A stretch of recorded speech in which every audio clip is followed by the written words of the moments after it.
রাধে রাধে, সকলকে জানাই শুভ সকাল। আর আমি চলে এসেছি একটা নতুন ব্লগ নিয়ে। প্রত্যেকটা মানুষের কিছু না কিছু হবি থাকে, পছন্দ থাকে। তো আমার সব হবি আর পছন্দের মধ্যেই একটা বিশেষ পছন্দ হলো রান্না করা। আমাকে রান্না করতে সত্যি খুবই ভালো লাগে। তো সেই জন্য আজকে আমি তোমাদেরকে যেই ব্লগটা দেখাবো, এটাতে সম্পূর্ণ একটা রান্নার ব্লগ হতে চলেছে। তো সকাল সকাল আমি আমার বাহনকে নিয়ে বেরিয়ে পড়েছিলাম পাশের গ্রামেতে, কারণ পাশের গ্রামে গিয়ে আমাকে পনিরটা কিনে আনতে হবে। আমাদের গ্রামের দোকানে পনির শেষ হয়ে গেছিলো, আর আমার প্রচণ্ড ইচ্ছে ছিল যে আজকে আমি পনিরের তরকারি খাবো।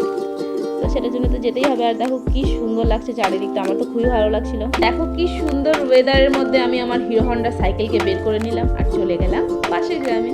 তারপরে সেখান থেকে আমি পনির নিয়ে ফিরে দেখছিলাম আশেপাশে। আর এই হচ্ছে আমাদের ভিঙ্গল পার্ক, আর এটা হচ্ছিল বৈরাট মন্দির। এখানে কীর্তন ছিল দু একদিন পরে। আর এই দেখো, এটা হচ্ছে আমার ছোট্ট একটা বাগান, এটারও ব্লগ আসবে, এটা পরে দিব।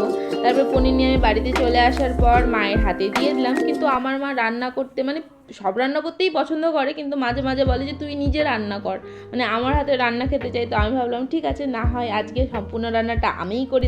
আর এই দেখো সব কিছু আমি কেটে বেটে কুটে নিয়ে চলে এসেছি। তো আমি প্রথমেই যেটা রান্না করব সেটা হলো মুগের ডাল দিয়ে লাউ ঘন্ট। আর এই লাউ ঘন্ট বানানোর জন্য প্রথমেই কড়াইয়ের মধ্যে সামান্য পরিমাণে তেল, কালো জিরা, কাঁচা লঙ্কা, তেজপাতা ফোড়ন দিয়ে সেটার মধ্যে আগে থেকে ভেজে ধুয়ে রাখা মুগ ডালটাকে আমি দিয়ে দিলাম। আর যতক্ষণ না এই মুগ ডালটা গোল্ডেন ব্রাউন কালারের বা খয়েরি কালার হচ্ছে, ততক্ষণ তোমরা একটু ভাজবে। দেখবে একটা সুন্দর গন্ধ ছেড়েছে মুগ ডালের, তখন তুমি দিয়ে দেবে কেটে রাখা লাউটাকে। তারপরে আমি দিয়ে দিয়েছি স্বাদ মতো লবণ আর হলুদ।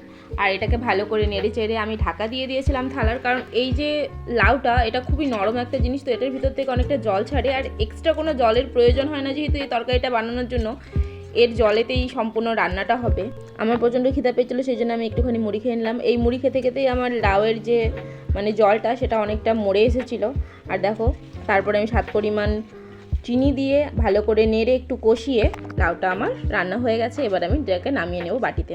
তোমরা চাইলে এটার মধ্যে ঘি দিলে এর স্বাদটা আরও বেড়ে যায়। এরপরে আমি রান্না করব লাউয়ের চোখা ভাজা। সেটার জন্য কড়াইয়ের মধ্যে তেল দিয়ে সামান্য পরিমাণে কালো জিরে আর কাঁচা লঙ্কা ফোড়ন দিয়ে ছেড়ে দিয়েছিলাম এই লাউয়ের চোখাটাকে কুচি কুচি করে কেটে রাখা। তার মধ্যে লবণ আর হলুদ দিয়ে সেটাকে আমি কিছুক্ষণ ধরে ঢাকিয়ে ভেজেছিলাম। এটা যখন একটু ব্রাউন কালারের হয়ে আসবে, তখন সেটার মধ্যে আমি দিয়েছিলাম পোস্ত আর সর্ষে বাটা। আর দেখো আমার হয়ে এসছে লাউয়ের চোখা ভাজা। যদি এটা আগে কখনো না খেতে অনেকই স্বাদ লাগে, বাড়িতে ট্রাই করবে। এরপরে আমি রান্না করব আলু পনির পোস্ত। এই তরকারিটা রান্না করার জন্য কড়াইটাকে ভালো করে তাতিয়ে সেটার মধ্যে তেল, কাঁচা লঙ্কা, কালো জিরে, তেজপাতা ফোড়ন দিয়ে আমি আলুটাকে ভালো করে লাল করে ভেজে নিয়েছি। তার মধ্যে দিয়ে দিয়েছিলাম স্বাদ পরিমাণ লবণ। আর তারপরে আমি দিয়ে দিলাম পনিরটাকে। দেখো দুটোকে একসাথে লাল করে ভাজা হয়ে আসছে। এটার মধ্যে আমি স্বাদ পরিমাণ চিনি দিয়ে আর দিয়ে দিয়েছিলাম আগে থেকে বেটে রাখা পোস্ত বাটা। আর হালকা করে ফুটে এলে আমাদের হয়ে গেল আলু পনির পোস্তর তরকারি। আর এটার মধ্যে কিছুটা পরিমাণে যদি তোমরা ঘি দাও তাহলে স্বাদটা আরও বেড়ে যায়। তারপরে আমি রান্না করে নেব সজনার শাক ভাজা। আর সজনার শাক ভাজা মানেই তো জানো, যে কোনো শাক মানেই তার স্বাদ 3 গুণ বাড়িয়ে দেয় রসুন। তো আমি রসুনটাকে ভালো করে ছেড়ে নিয়েছি। এরপরে কড়াইয়ের মধ্যে আমি সামান্য পরিমাণে তেল, 5 ফোড়ন আর কাঁচা লঙ্কা রসুন দিয়ে ভালো করে সেটাকে আমি লাল করে ভেজে নিয়েছি। এরপরে আমি দিয়ে দিয়েছিলাম তার মধ্যে আগে থেকে সেদ্ধ করে রাখা সজনের শাক আর স্বাদ পরিমাণ লবণ আর হলুদ দিয়ে এটাকে আমি ঝরঝরে করে ভেজে নিয়েছি। আর এই দেখো আমাদের সজনের শাক ভাজা কমপ্লিট। আর এবার বাঙালির প্রিয় রান্না করব আমি, সেটা হচ্ছে শুক্তো। শুক্তো মানে হচ্ছে বাঙালি। শুক্তো রান্না করার জন্য প্রথমে কড়াইয়ের মধ্যে 5 ফোড়ন, তেজপাতা আর লঙ্কা আর পেঁয়াজটাকে আমি ভালো করে লাল করে ভেজে নিয়েছি। আর দিয়েছিলাম সামান্য কয়েক কোয়া রসুন। আর তারপরে আমি সব সবজিগুলোকে একবারেই দিয়ে দিচ্ছি। তোমরা চাইলে এটাকে আলাদা আলাদা করে সবজিগুলোকে ভাজতে পারো। তারপরে আমি কিছুটা ঢাকা দিয়ে নরম করে নিয়েছিলাম সবজিটাকে। এরপরে আমি স্বাদ মতো হলুদ আর লবণ দিয়ে এটাকে ভালো করে ভেজে নিলাম।